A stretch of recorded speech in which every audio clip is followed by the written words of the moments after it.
Billy Boulevard, Cigar Rant number 20. The more things change, the more they stay the same. Now, as a child, I thought this was some oxymoronic statement that old people would make to sound more intelligent than they really are. Then came springtime when I was a young adult. As the spring came in, it finally clicked. You see, the more the seasons change, the more you begin to understand that things are still the same, such that if it didn't change, you would know that something's different. Nonetheless, fast forward a couple of decades, I'm with my kids and we're looking at some old footage, and lo and behold, we see a beeper in the picture. So now I'm trying to explain to my kids what a beeper was.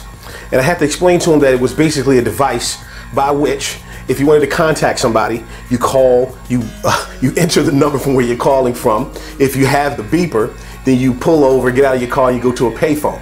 And that was it. But then I looked at them and they were confused. And I said, what? They said, what's a payphone? So I kind of had to back the story up. And I had to explain to them that there was a time where we had payphones, where people didn't have cell phones, where you would go to a payphone, you drop some change into it, or you had a calling card, or you made a collect call. And they looked at me and they laughed at me. They mocked me as if I was some knuckle-dragging Cro-Magnon from a whole different dimension. I'll admit that I kind of got a little pissed. You see, the point that they were trying to make was that they felt that they were superior. Not that they actually had a hand in creating any of this technology, it's just they were kids kind of born into it. That they still felt that they were superior, that their father was, again, some relic from the past. It's at that time that I remembered the phrase, the more things change, the more they stay the same. I gathered myself and I hit them with this. I told them that 20, maybe 30 years into the future, that they would be in their own home and they're surrounded by children or grandchildren, and they're going to be explaining to them what an iPad is, what a Galaxy Note is, what a PS4 is, what an iWatch is, or an Android watch for that matter. And once they ended the explanation, much like me, they're going to be laughed at, they're going to be mocked, they're going to be treated as if they're some anachronistic relic from the past.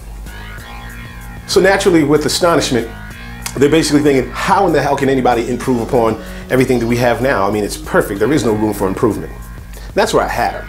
You see, being a child of the 80s and the 90s and a little bit of the 70s, we understand how change comes about. We understand how we can think forward by looking at the breadcrumbs of where technology is taking us. And so what I told them is, right now, you have a device in your hand. You have to pull that device out of your pocket. You have to touch it. You have to enter a code. Now you can talk to it. You think that's special? Listen, these kids are going to be talking to you about devices that they don't have to touch, devices that they don't have to carry. We're talking about mind-to-mind communication. We're talking think it and it will be. We're talking about not having to go and visit your friends in your living room. Why? He's a holographic image. We're talking about concerts in your house, front row seats in your living room via, again, a holographic image. So one day you will be stared at, you will be looked at like the caveman. They looked at me in astonishment. And therefore they knew Daddy was the man. Because Daddy knows the more things change, the more they stay the same. Billy Boulevard, Puro Maduro, also leafandbarrel.com. Ease up. Father's Day is coming up. Trust me, if your father or any of your loved ones is already a cigar smoker, he or she already has a cutter, they already have a lighter, they already have a humidor, they already have cigars. Give them the one accessory that they don't have, and that is a Leaf and Barrel cigar shirt or some cufflinks or lapel pins. Allow a cigar smoker to look and dress like an official cigar smoker. Billy Boulevard, over and out.